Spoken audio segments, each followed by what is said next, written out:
Now paragraph 19. True, there were dung heaps too, here and there. ये सच है कि यहाँ वहाँ अवशेष भी हैं. डंग हिप्स ये अवशेष के लिए लिया गया है word. But there are rich treasures buried under them. लेकिन उन अवशेषों के अंदर, उन अवशेषों के नीचे महान खजाना भी दफन है. And the reason why it has survived, और वो कारण जिसके कारण भारत की सभ्यता अभी भी सर्वाइव्ड है, बची हुई है, जीवित है, इज वो कारण है दैट द एंड, वो छोर, वो सीमा, विच हिंदुइज्म सेट बिफोर, जिसे हिंदुत्व ने पहले ही निर्धारित कर दिया. और वो सीमा रेखा क्या थी कि it was not development along material but spiritual lines, कि प्रगति करना है लेकिन भौतिक प्रगति नहीं बल्कि स्पिरिचुअल लाइन्स यानी आध्यात्मिक धारा के साथ प्रगति करना है, ना कि मटेरियल लाइन्स के साथ यानी भौतिक धारा के साथ नहीं. Paragraph 20. Our civilization, our swaraj, our culture, our swaraj depend not upon multiplying our wants. हमारी सभ्यता, हमारी संस्कृति, हमारा स्वराज अपनी इच्छाओं की वृद्धि पर निर्भर नहीं करता, अपनी इच्छाओं के मल्टीप्लाई होने पर निर्भर नहीं करता. यह सेल्फ इंडल्जेंस, स्व उपभोग, खुद ही किसी चीज़ के भोग पर निर्भर नहीं करता. बट अपॉन रिस्ट्रिक्टिंग वांट्स, बल्कि अपनी इच्छाओं के नियंत्रण पर, और सेल्फ डिनाइयल यानी खुद से इनकार करने की जो एक प्रवृत्ति होती है उस पर हमारी सभ्यता निर्भर करती है. Paragraph 21. European civilization is no doubt suited for the Europeans. European सभ्यता, यूरोप की सभ्यता निस्संदेह सूटेड अनुकूल है फॉर द यूरोपियंस यूरोपवासियों के लिए. बट इट विल मीन रूइन, लेकिन इसका मतलब होगा बर्बादी फॉर इंडिया, भारत के लिए. If we endeavour to copy it, अगर हम इसे अनुकरण करने का प्रयास करते हैं, अगर हम उस सभ्यता का अनुकरण करने का प्रयास करते हैं तो इसका मतलब भारत के लिए बर्बादी होगी. दिस इज़ नॉट टू से, यह कहना नहीं है मेरा, दैट कि we may not adopt and assimilate, कि हम एडॉप्ट नहीं कर सकते, हम उसमें से कुछ अनुकूल उसके नहीं हो सकते, या एंड एसिमिलेट, या फिर उसको हम आत्मसात नहीं कर सकते. What ever may be good, जो उस सभ्यता में अच्छा होगा, and capable of assimilation by us, जो हमारे द्वारा अपनाए जाने के काबिल होगा, हम उसको भी नहीं अपना सकते. मेरा ऐसा कहना नहीं है.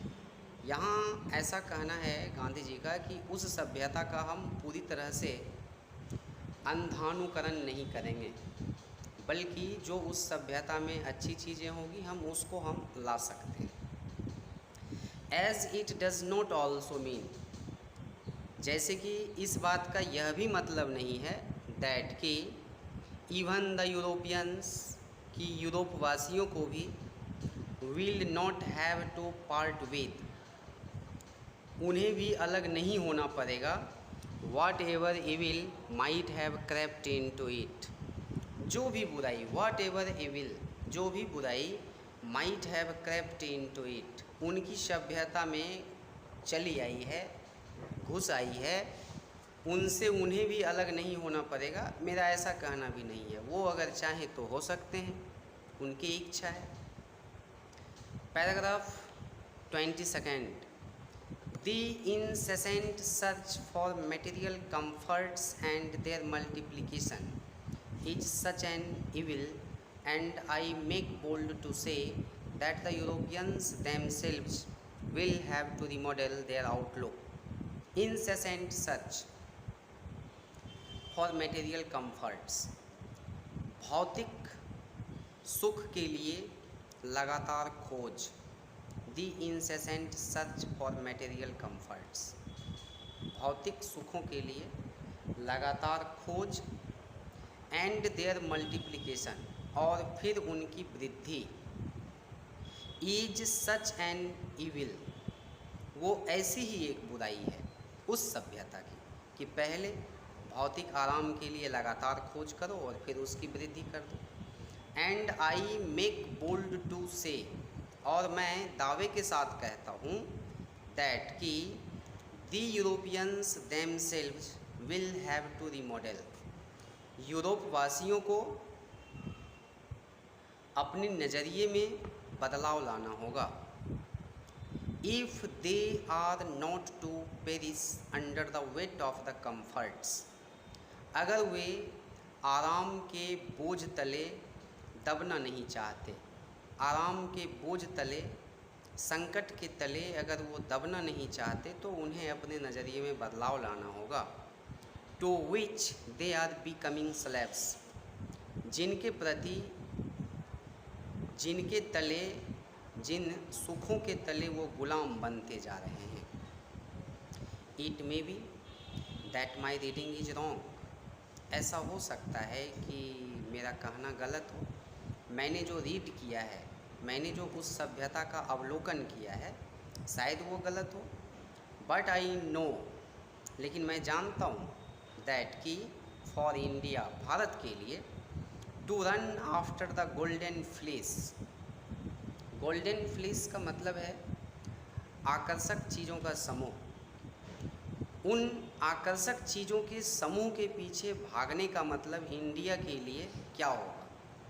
Is to court certain death, अगर इंडिया उन चीज़ों के पीछे, उस गोल्डन फ्लीस के पीछे दौड़ता है तो इसका मतलब होगा निश्चित मृत्यु को निमंत्रण देना। Is to court certain death, certain death का मतलब है निश्चित मृत्यु। लेट अस इनग्रेव, हम लोग अंकित कर लें, ऑन आवर हार्ट्स, अपने हृदय पर अंकित कर लें। The motto of a western philosopher, एक पश्चिमी दार्शनिक का आदर्श वाक्य, plain living and high thinking, सादा जीवन और उच्च विचार। हम लोग अपने हृदय पर एक पश्चिमी दार्शनिक का आदर्श वाक्य अंकित कर लें, plane living and high thinking, सादा जीवन और उच्च विचार। यहाँ से क्वेश्चंस भी आते हैं। टुडे इट इज़ सर्टेन, और ये बाद की 2-3 पंक्ति यहाँ ठीक से ध्यान देंगे, बहुत लंबी पंक्ति है ये, क्लाउज के नियम पे आधारित है। टुडे इट इज़ सर्टेन, आज यह निश्चित है, दैट कि the millions cannot have high living, लाखों लोग ऐसे होंगे जिनके पास उच्च जीवन नहीं हो सकता। लाखों लोग ऐसे हैं जिनके पास उच्च जीवन नहीं हो सकता। एंड वी द फ्यू, और हम लोगों में से कुछ लोग, हम लोगों में से कुछ लोग, हु प्रोफेस, जो दावा करते हैं, to do the thinking for the masses, masses का अर्थ होता है बहुत बड़ा जनसमूह। हम में से कुछ लोग जो दावा करते हैं बहुत बड़े जनसमूह के लिए काम करने का, जो यह दावा करते हैं कि हम बड़े जनसमूह के लिए काम करते हैं, हम लोगों के अधिकार के लिए लड़ रहे हैं, वे लोग रन द रिस्क, वे खतरा उठाते हैं। In a vain search after high living, उच्च जीवन के व्यर्थ की खोज में वो खतरा उठाते हैं ऑफ मिसिंग हाई थिंकिंग, यानी उच्च विचार को खोने का खतरा उठाते हैं। हम अपने लोगों के लिए लड़ने की बात करते हैं, उन्हें उच्च जीवन देने की बात करते हैं, लेकिन उच्च जीवन देने के साथ साथ एक काम और भी हो जाता है, उसमें कभी कभी उच्च विचार खत्म हो जाते हैं, और ये एक खतरा है। इसलिए हम में से जो भी कुछ लोग, यहाँ गांधी जी का ये कहना है कि हम में से कुछ लोग यह दावा तो करते हैं कि हम लोगों के समूह के लिए, हम जन समूह के अधिकार के लिए हम काम कर रहे हैं, उन्हें उच्च जीवन देने के लिए हम काम कर रहे हैं, लेकिन इस कोशिश में एक और जो बुराई होती है वो ये होती है कि इस कोशिश में लोगों के पास जो उच्च विचार होते हैं वो उच्च विचार भी चले जाते हैं, और उच्च जीवन आ पाता है या नहीं आ पाता है ये तो चर्चा का